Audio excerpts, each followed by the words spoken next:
C'est le petit secret honteux du monde du journalisme, du moins spécialisé dans l'éducation. Les classements des universités comme des écoles, de management comme d'ingénieurs, n'ont aucun sens. Mais ils sont quand même produits, année après année, parce que ça fait de l'audience. Et que l'audience, ensuite, ça permet de vendre des espaces publicitaires aux annonceurs. Cette absence de sens est d'abord liée au fait que les classements reposent largement sur des éléments déclaratifs, donc invérifiables. Surtout, les travaux de Pierre-Michel Menger, professeur du Collège de France, l'ont démontré de manière définitive. De manière balistique, ce qui fait le prestige, c'est la sélection à l'entrée.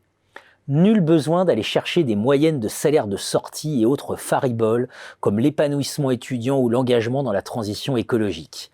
Les meilleures institutions, ce sont celles qui attirent les meilleurs étudiants de classe préparatoire. Et les meilleurs étudiants de classe préparatoire, ce sont ceux qui ont les meilleures notes en mathématiques au concours d'entrée. Point, fermez le banc.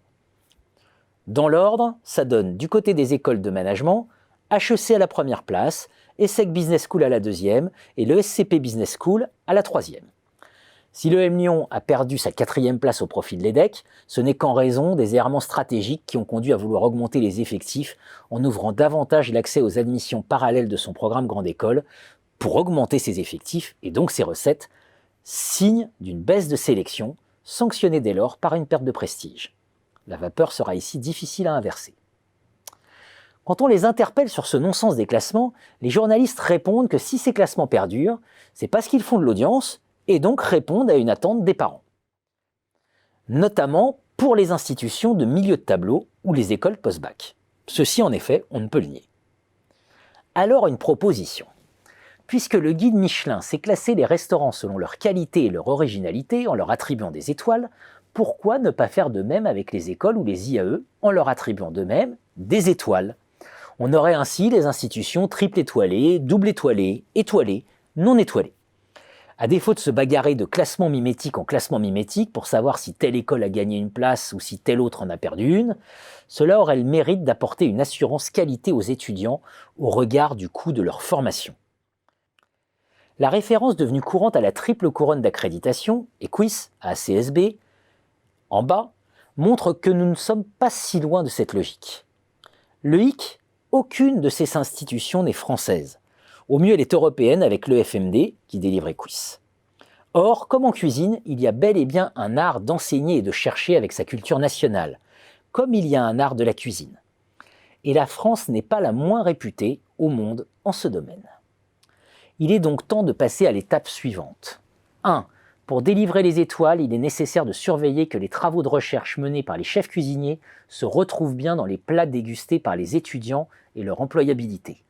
À défaut, cela signifierait que le menu affiché ne serait que de la publicité mensongère. Et sur ce point, le doute est aujourd'hui permis. 2. Informer les parents et les étudiants, c'est délivrer de l'information au marché. Comme pour les marchés financiers, c'est chose trop sérieuse pour s'en remettre aux seuls intérêts de groupes privés avides de clash et d'audience à commercialiser. Rappelons en effet que des familles risquent leurs économies et que des étudiants y jouent leur avenir, souvent à crédit.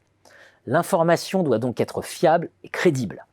Cela suppose une autorité indépendante, comme pour les marchés financiers, capable de délivrer éventuellement des amendes, voire d'évaluer si des notations n'auraient pas été durablement trafiquées, ce qui serait potentiellement constitutif d'un délit pénal.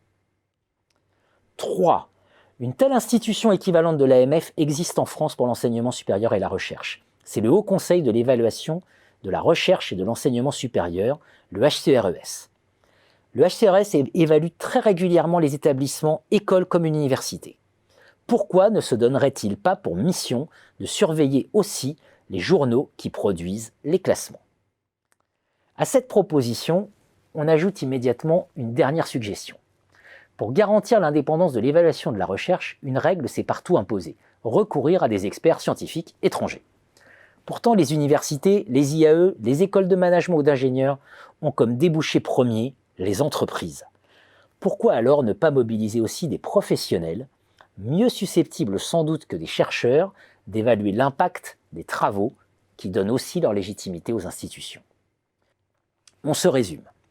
Fin des pathétiques classements façon top 50 années 80 élaborés sur la base d'informations douteuses, Élaboration à l'inverse d'un vrai guide Michelin crédible de l'enseignement supérieur, voilà qui serait autrement plus utile pour la société que de laisser des journaux souvent mal informés s'imiter les uns les autres quand il s'agit de devoir élaborer des classements annuels d'établissements qui existent pour beaucoup depuis plus d'un siècle.